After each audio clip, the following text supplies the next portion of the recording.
The massive space station floated in the darkness like a silver city among the stars.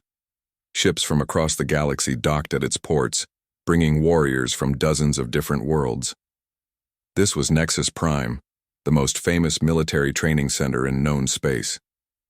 Only the best fighters from each species were invited to train here. Captain Jake Morrison stood at the viewing window of the human transport ship, watching the station grow larger as they approached.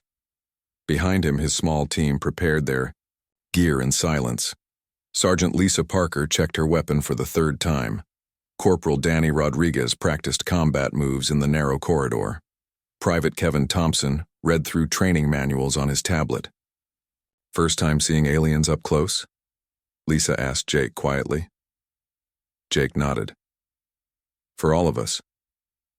Earth's military prepared us as best they could, but we're walking into the unknown here."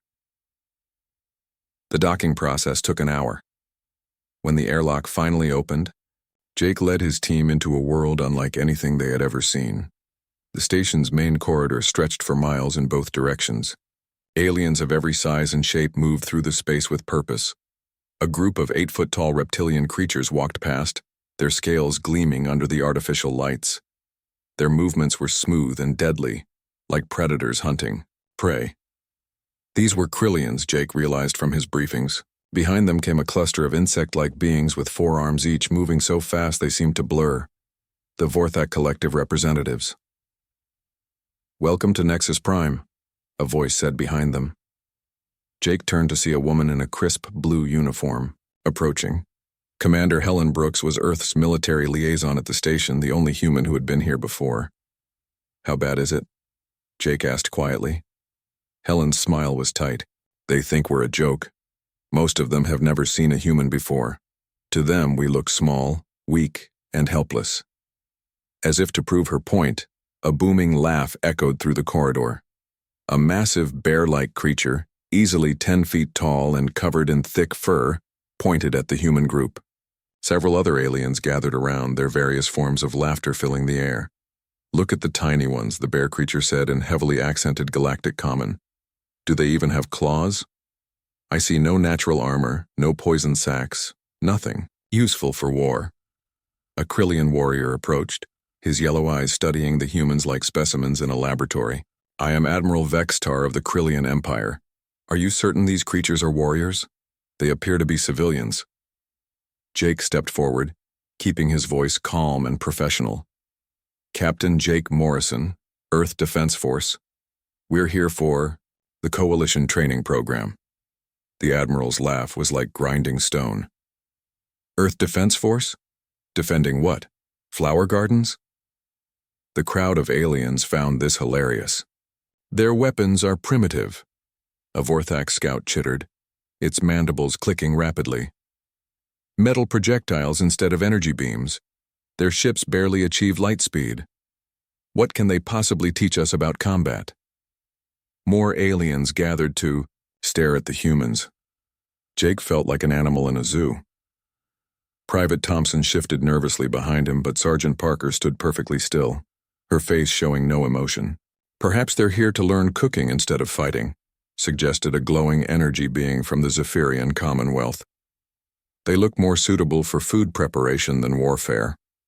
The insults continued for several minutes. The aliens seemed to compete with each other, to come up with the most creative ways to mock the humans. Jake and his team endured it all in silence, following their orders to avoid any confrontations on the first day. Finally, a new voice cut through the laughter. "Attention all participants." The crowd turned toward a raised platform where several figures stood. The largest was a Thurian clan leader, his brown fur marked with battle scars. This was General Thokmor, the station's commanding officer. "Welcome to Nexus Prime," the general announced. "You are here because your species considers you their finest warriors. Over the next 30 days, you will prove whether that judgment is correct." The general's eyes swept over the assembled aliens before settling on the human group.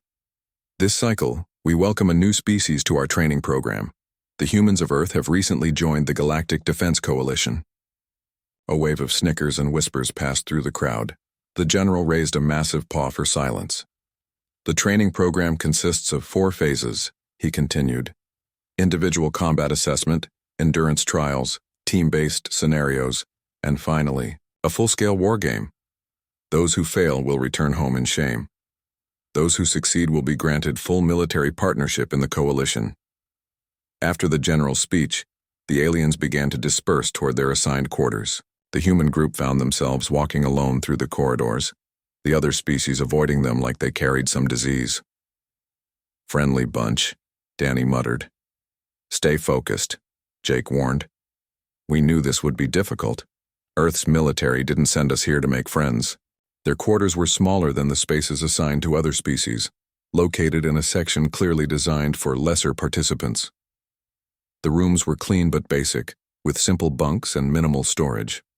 That evening, the humans gathered in Jake's room to review their situation. Through the walls, they could hear the loud conversations and occasional fights from the alien quarters. "They think we're weak," Lisa said, stating the obvious. "Good," Jake replied. "Let them underestimate us. Earth's generals specifically chose us because we don't look threatening." Kevin looked up from his tablet. "I've been studying their species files. The Krillians are incredibly strong but rely on brute force. The Vorthak are fast but tire quickly. The Zephyrians can teleport short distances but need time to recharge between jumps. And the Thurians?" Danny asked. "Massive strength, thick hide, but they're used to fighting alone. None of these species seem to understand teamwork the way humans do." Jake nodded. "That's our advantage. They see individual warriors. We see a unit." The next morning, training began with a general assembly. All participants gathered in a huge chamber where weapons and equipment were displayed.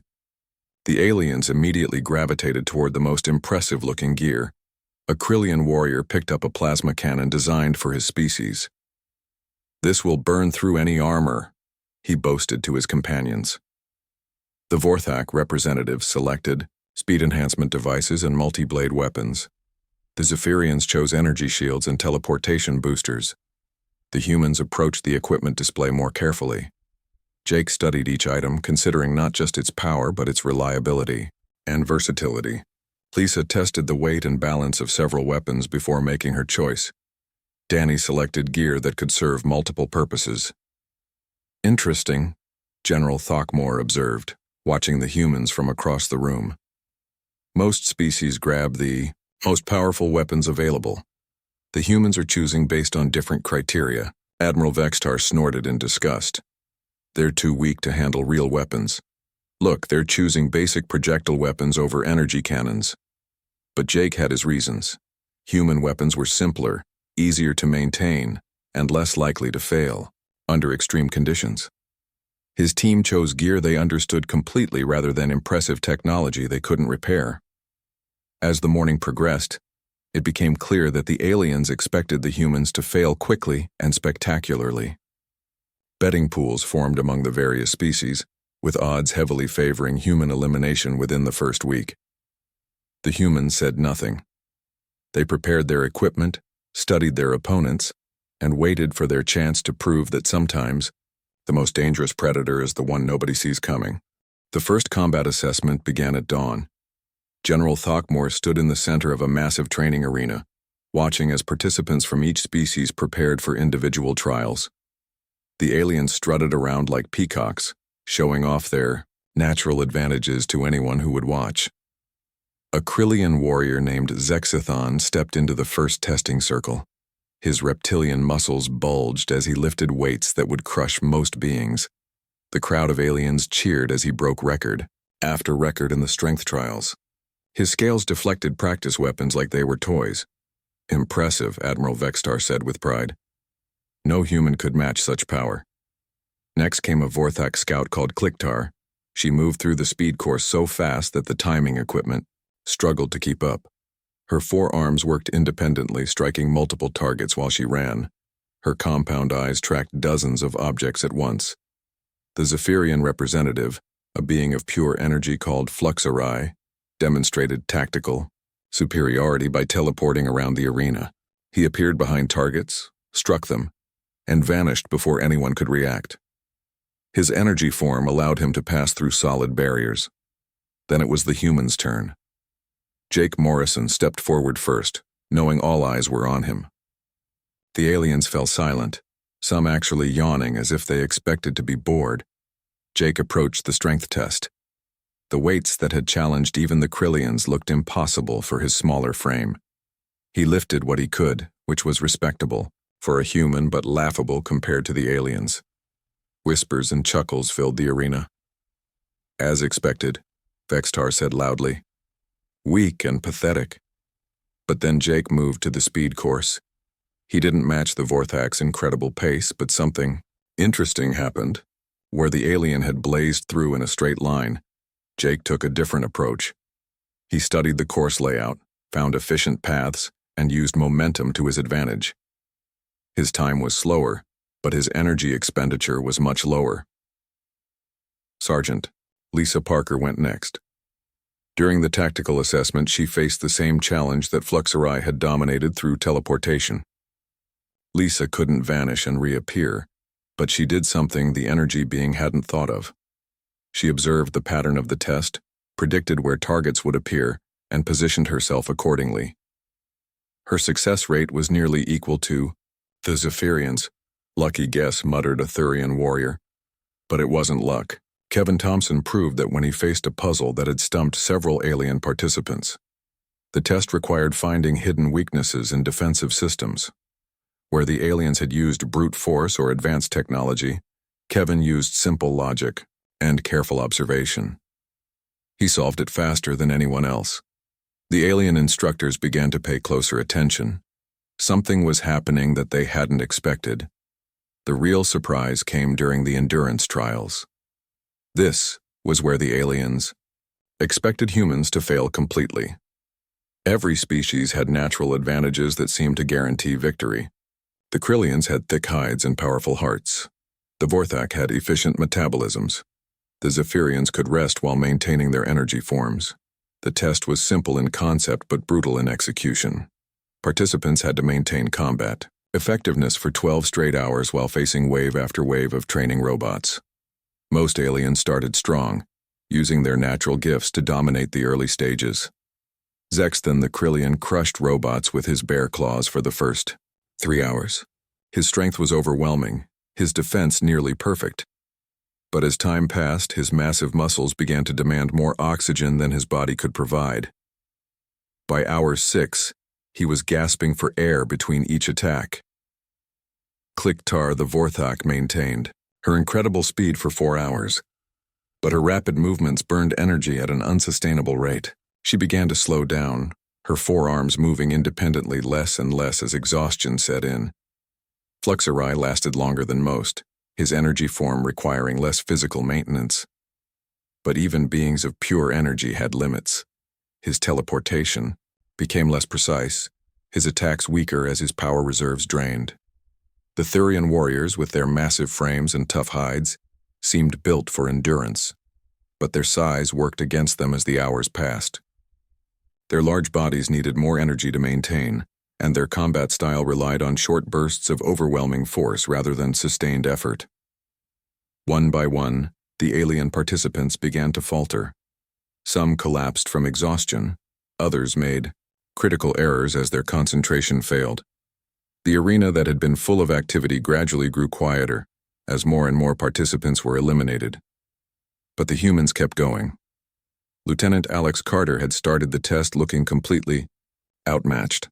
Compared to the aliens around him, he seemed small and fragile.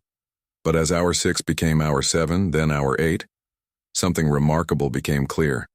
Alex wasn't slowing down. If anything, he seemed to be getting stronger. Impossible, General Thockmore growled, watching from the observation deck. How is the small one still fighting? Alex moved with steady, efficient motions. He didn't waste energy on dramatic attacks or unnecessary movements. Every strike served a purpose. Every step was calculated. Where the aliens had burned bright and fast, Alex maintained a steady flame that refused to die. Danny Rodriguez showed the same pattern. He started slow, but maintained his pace hour after hour. When robots attacked, he didn't meet them with raw power like the Krillians or blazing speed like the Vorthak. Instead, he used their own momentum against them, redirecting their attacks and conserving his own energy. By hour 10, only a handful of participants remained active. 3 humans, 2 Thurians, and 1 remarkably tough Krillian continued fighting. The aliens in the observation areas had grown quiet, their earlier mockery replaced by puzzled silence. "What kind of creatures are these humans?" whispered a Vorthak observer. The answer became clear in the final 2 hours. The surviving Thurians, despite their natural toughness, began making mistakes. Exhaustion clouded their judgment. They left openings that training robots exploited. One by one they fell. The last Krillian warrior, Vexitar's own champion, fought valiantly, but his reptilian body simply couldn't maintain the pace. His powerful strikes became slower, his perfect defense developed gaps. Finally, overwhelmed by sheer numbers, he too was eliminated. Only the humans remained. Alex Carter, Danny Rodriguez, and Lisa Parker continued fighting as if the previous 11 hours had been nothing more than a warm-up exercise. Their movements were still precise, their tactics still sound. They communicated with glances and subtle gestures, coordinating their efforts without wasting breath on words. When the 12-hour mark finally arrived and the test ended, the 3 humans were still standing, still ready to fight. They weren't even breathing particularly hard. The arena fell completely silent. Hundreds of alien warriors, instructors, and observers stared in disbelief at the 3 humans who had just accomplished what none of their own species could manage. General Throckmore descended from the observation deck, his massive form moving, slowly as if he were seeing the humans for the first time. He approached Alex Carter, who stood calmly waiting despite having just fought for 12 straight hours. "How?" the general asked simply.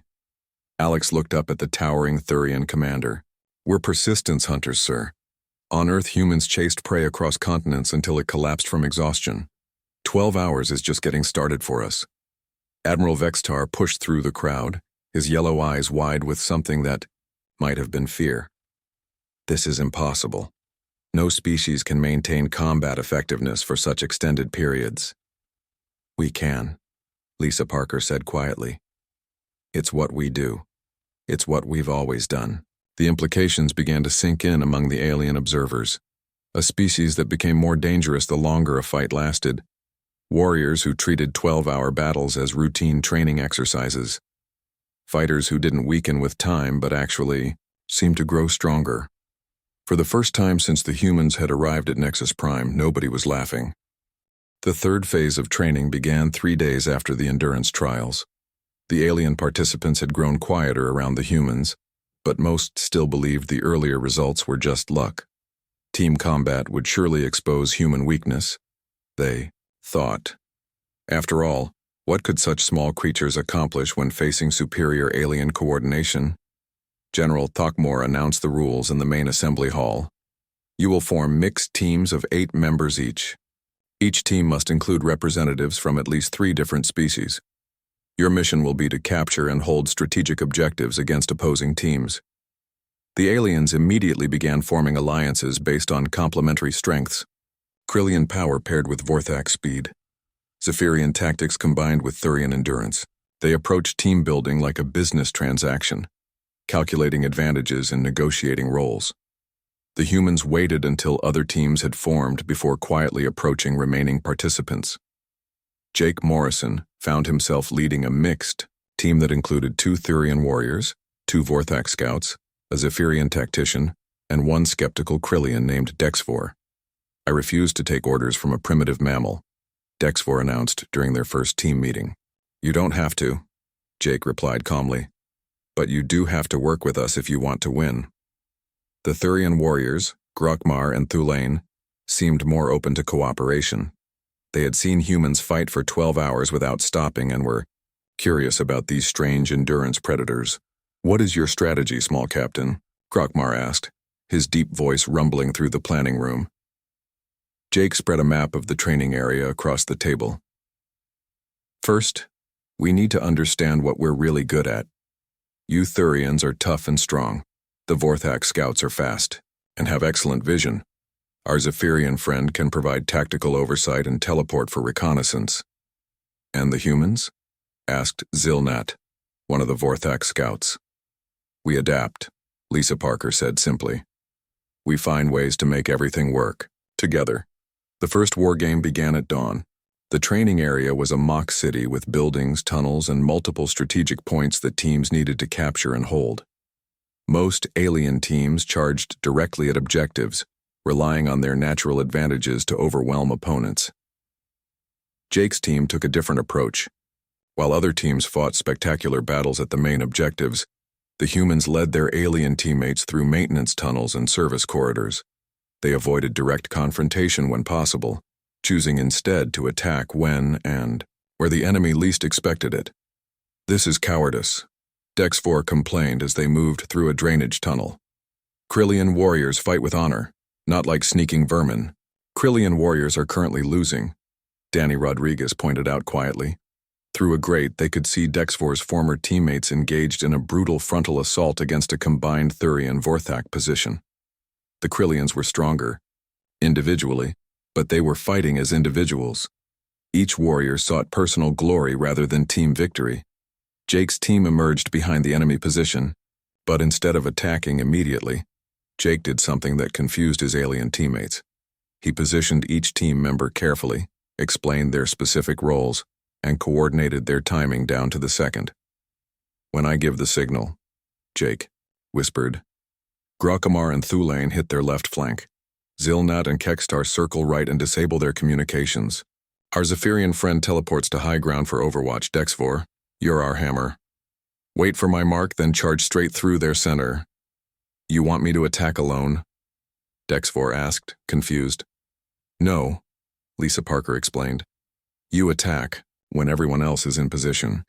You'll have support from 6 directions. The plan worked perfectly. When Jake gave the signal, the enemy team found themselves under coordinated attack from multiple angles. They couldn't focus on any single threat because new attacks kept coming from unexpected directions.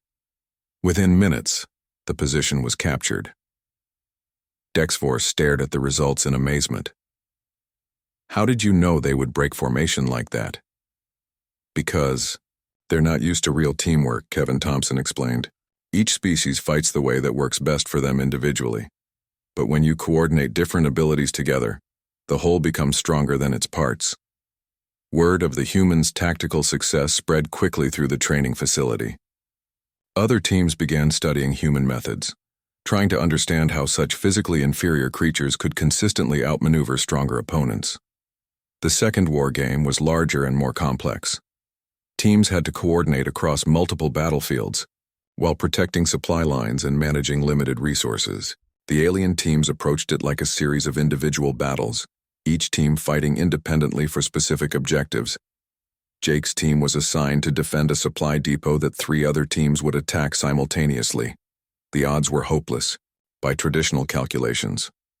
The humans had 1 mixed team against 3 pure species teams with superior numbers and firepower, but the humans had spent the previous evening doing something no other team had thought of. They had studied their opponents' previous battles, analyzed their tactics, and identified predictable patterns in their behavior. The Krillians will attack from the front, Jake explained to his team. They always do. It's honorable and direct, and it matches their strength-based fighting style. The Vorthak will try to circle around for a speed attack on our flanks, Lisa added. Their scout mentality makes them look for weak spots to exploit quickly.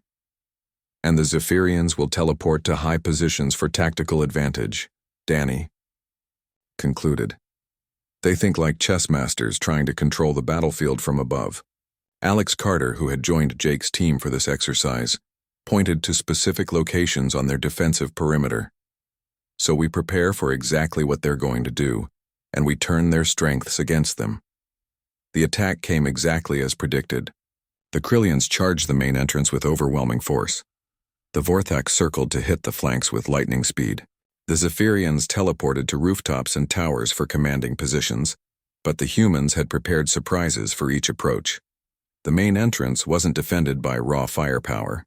Instead, the humans had created a trap that used the Krillians' own charging momentum against them. Concealed barriers channeled the attack into a kill zone where concentrated fire could eliminate superior numbers.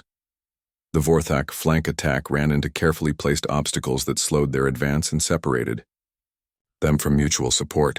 Human team members working with their Thurian allies picked off the scattered scouts using coordinated crossfire. Most impressive was the counter to the Zephyrian tactical advantage. The humans had anticipated the teleportation to high positions and prepared accordingly. Hidden human snipers waited in concealed positions, targeting the Zephyrians the moment they materialized. But the real shock came when the defensive phase ended and Jake's team went on the offensive. Instead of holding their position and declaring victory, they pursued the retreating attackers. Working as a perfectly coordinated unit, they systematically eliminated the three attacking teams and secured their objectives as well. The watching instructors fell silent as the exercise concluded. Jake's mixed team had not just survived against impossible odds.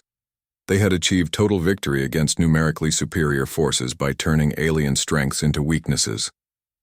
General Throckmore approached Jake after the exercise ended. "Explain. Your tactics, human captain." Jake looked up at the massive Thurian commander. "We studied our opponents and prepared for what they would do. Most species fight the same way every time because it matches their natural abilities. That makes them predictable." "And humans?" the general asked. "We adapt to whatever works best for the situation," Jake replied. "We don't have one natural advantage, so we learn to use everything around us." Admiral Vextar, who had been observing from the command center, descended to the battlefield. His reptilian features showed confusion and something that might have been concern. "This should not be possible," he said slowly. "Your species lacks the strength of Krillians, the speed of Vorthak, the tactical abilities of Zephyrians. How do you consistently defeat superior forces?" Lisa Parker answered quietly. "Because we fight as one organism with many parts. Each piece supports every other piece. When you attack one human, you attack all of us." The alien observers exchanged worried glances. They were beginning to understand that humanity's greatest weapon wasn't any individual ability. It was something far more dangerous. The capacity to turn any group of fighters into a unified force that was stronger than the sum of its parts. For the first time since arriving at Nexus Prime, the aliens looked at humans with something approaching respect, and perhaps just a little bit of fear. The final phase of training arrived with an announcement that shocked every participant. General Throckmore stood before the assembled warriors in the main hall, his scarred face more serious than anyone had ever seen it. "The last test is not a game," he declared. "You will face a real scenario based on actual coalition intelligence. A civilian colony on the border worlds is under attack by enemy forces. Your mission is to coordinate the evacuation of 50,000 civilians while holding off an invasion force 3 times your size." Murmurs of concern rippled through the alien participants. This was beyond anything they had trained for. The numbers alone made victory seem impossible. "You will have limited ammunition, no reinforcements, and minimal time," the general continued. "The scenario is designed to test not just your combat skills, but your ability to make hard choices under impossible circumstances." The alien teams immediately began arguing about leadership roles. Each species believed their natural advantages made them best suited to command the operation. Krillian strength, Vorthak speed, Zephyrian tactics, and Thurian endurance were all presented as reasons why each should lead. But something unexpected happened. Slowly, one by one, the alien team leaders approached Jake Morrison. "The humans should command this operation," announced Grokmar, speaking for the Thurian clans. Admiral Vexitar stepped forward, his reptilian pride clearly struggling with his words. "I agree. The humans have proven their tactical superiority. Captain Morrison should lead the combined force." The Vorthak and Zephyrian representatives nodded in agreement. In just a few weeks, the aliens had gone from mocking humanity to voluntarily placing themselves under human command. Jake accepted the responsibility with quiet dignity. "We'll need every advantage we can get. This won't be about individual glory or species superiority. It'll be about working together to save lives." The scenario began in a vast simulation chamber that recreated a colony under siege. 50,000 holographic civilians filled the streets, panicking as enemy forces approached from multiple directions. The defending force had access to limited vehicles, weapons, and defensive positions scattered throughout the colony. Most military leaders would have focused on the combat aspect first, trying to eliminate the enemy threat before worrying about civilians. Jake took a completely different approach. "Lisa, take half the Vorthak scouts and begin organizing civilian evacuation routes," he ordered. "Danny, work with the Thurian engineers to create defensive barriers that channel the evacuation flow. Alex, coordinate with the Zephyrian tacticians to identify safe zones." The alien warriors looked confused. They had expected battle plans and combat assignments, not evacuation logistics. "What about fighting the enemy?" asked Dexvor, the Krillian warrior, who had become one of Jake's most trusted team members. "The fighting serves the evacuation," Jake explained. "We're not here to win a battle. We're here to save lives. Every tactical decision supports that goal." The human approach to the scenario surprised the alien instructors watching from the observation deck. While other species would have treated civilian evacuation as a secondary objective, the humans made it their primary mission and built their entire strategy around it. Jake divided the combined force into 3 groups. One group focused entirely on evacuation coordination, moving civilians efficiently toward extraction points. The second group created defensive positions designed not to stop the enemy, but to slow them down and buy time. The third group served as a mobile reserve, responding to threats wherever they emerged. "This is not how warfare works," protested a Zephyrian observer. "You cannot win by retreating." But Jake wasn't retreating. He was conducting what humans called a fighting withdrawal, something no other species had ever attempted on this scale. Every defensive position was designed to be abandoned when it became untenable, but not before inflicting maximum delay on the advancing enemy.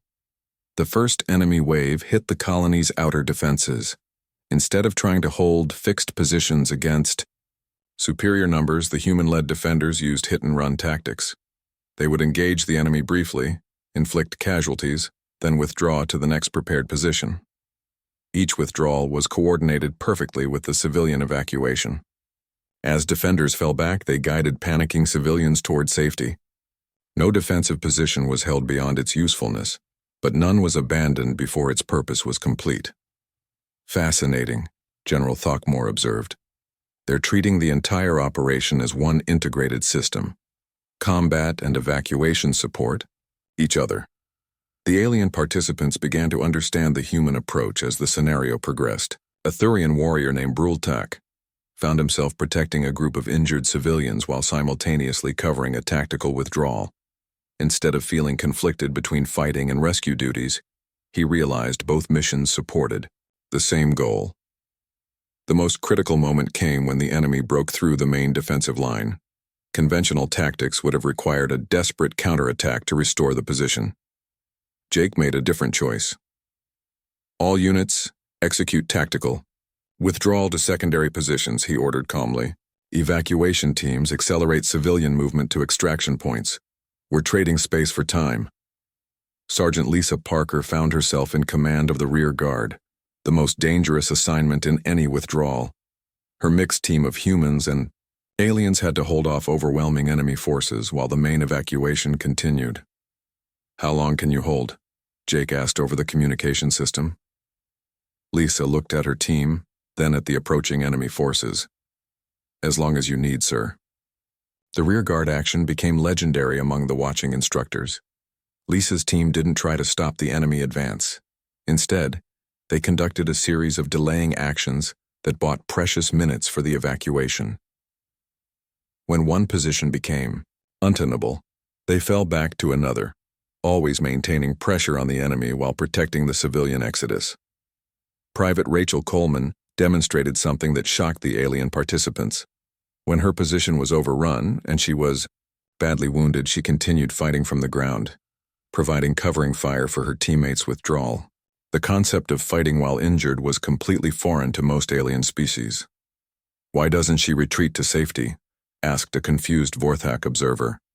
"Because her team still needs her," Danny Rodriguez explained, even as he provided suppressive fire to cover Rachel's position. The evacuation reached its climax when enemy forces broke through to the final extraction point. Thousands of civilians still waited for transport, while hostile forces approached from multiple directions. The situation appeared hopeless.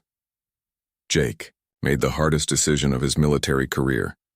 He ordered his reserve teams to conduct what humans called a sacrifice play. Small groups of volunteers would hold impossible positions to buy time for the final evacuation, knowing they couldn't survive the mission. Every volunteer was human. "We can't ask you to do this," protested Grokmar. "It's certain death." "You're not asking," Alex Carter replied quietly. "We're choosing. It's what we do." The final battle was brutal and brief. Human volunteers held 3 critical choke points against overwhelming odds, buying exactly enough time for the last civilian transports to escape. When the simulation ended, the colony was lost, but the evacuation was complete. 50,000 civilians saved. Mission accomplished. The simulation chamber fell silent. The alien participants stared at the aftermath in amazement. Every tactical expert had declared the scenario impossible, yet the humans had achieved total success through methods no other species had ever considered. General Throckmore descended from the observation deck, his massive form moving slowly. He approached Jake Morrison, who stood calmly despite having just commanded an operation that saved 50,000 lives. "How?" the general asked simply. Jake looked up at the towering Therian commander. "We accepted from the beginning that winning the battle wasn't the goal. Saving lives was the goal. Once we understood that, the tactics became clear." Admiral Vextar approached, his reptilian features showing an emotion none of the aliens had seen before: humility. "I owe you an apology, Captain Morrison," he said formally. "My species mocked yours when you arrived. We were fools. You have shown us that true strength isn't about individual power. It's about sacrifice for others." The other alien leaders approached one by one, offering similar acknowledgments. The Vorthak praised human tactical innovation. The Zephyrians admired human strategic thinking. The Thurians respected human courage and sacrifice. But it was General Throckmore who made the announcement that changed everything. "By unanimous decision of the Coalition High Command," he declared, "humanity is hereby granted full military partnership and invited to establish training facilities throughout Coalition space. You will teach other species what you have taught us here." Jake Morrison looked out at the assembled alien warriors who had once laughed at humanity's arrival. Now they stood in respectful silence, ready to learn from the species they had dismissed as weak and primitive. "We'll be honored to serve," Jake replied. As the ceremony concluded and the participants prepared to return to their homeworlds, the aliens carried with them a new understanding.